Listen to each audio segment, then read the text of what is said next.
Brakes on my motorized wheelbarrow here have been locking up a little bit. So I'm doing hoses. Anything where like it's locked up and you can open a bleeder and it lets out the pressure. All of a sudden the truck will roll, and then as soon as you tap the brakes again you get problems. But anyway, if you got rusted shut bleeders, a lot of people just take a box end and whatever, maybe beat on it a little bit, round it off. Well, I've got my own little cute patented way to deal with this baloney here. Keeps you from rounding that sucker off, because wouldn't that be a pain? I've changed out all these lines and all the fluid purged and everything, and now my bleeders are sticking.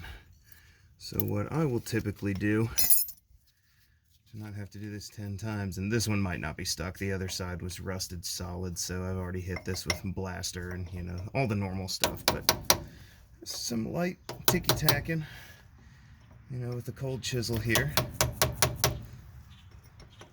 Don't go nuts, just enough to kind of jar it and hopefully knock the rust loose. And you can do this over a couple days and just keep hitting it with a little bit of blaster, something like that. The more you do, the better. But this isn't typically an area where you want to use heat or anything like that.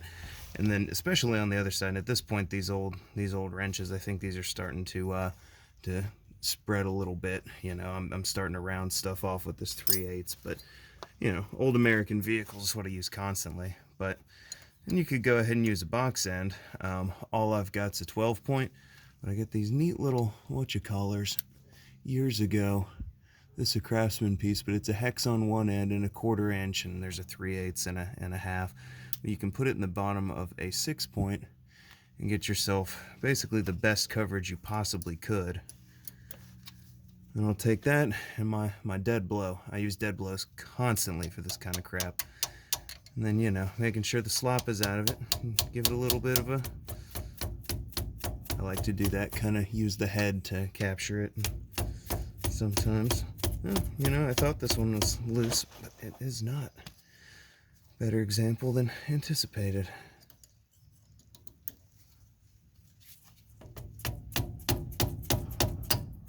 And then that little noise there, it came loose a little bit.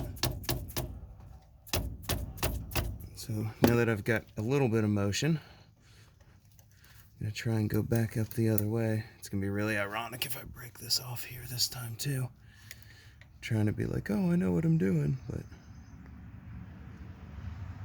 there's a lot of slop in my rig right now. I can feel it just starting to want to go, but I'm trying to hopefully prevent myself from really destroying this thing and rounding it out. A little bit of back and forthy motion, get the crud moving in those threads, and maybe I can gently here. And I'm going to give it, now that I'm moving back and forth. Oh boy. When you get a little motion is when you can really start getting that penetrating oil into your threads there. So every little bit that gets up in there is, of course, going to be to our benefit. Oh yeah, here we go. Jeez. Come on, baby.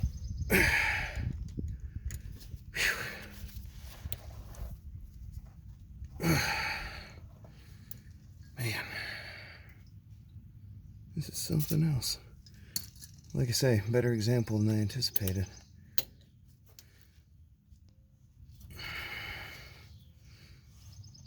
Oh, and by the way, the whole reason that I'm using this thing instead of just a ratchet is so I'm not beating on the internals of the ratchet, and especially when you're trying to tap on something, get that nice authoritative clank and have it resonate through everything. The less that you have in there, like the gears and junk in a ratchet are sort of like a suspension, and they eat up some of that energy as it kind of rubber bands back and forth. Goodness. gracious.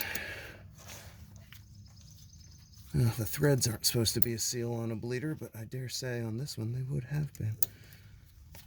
Oh man. Hope that ABS block I have doesn't have a blockage. After a couple hours and brake hoses on this old pile of junk, it sure would be a disappointing thing to then still have brake problems. But,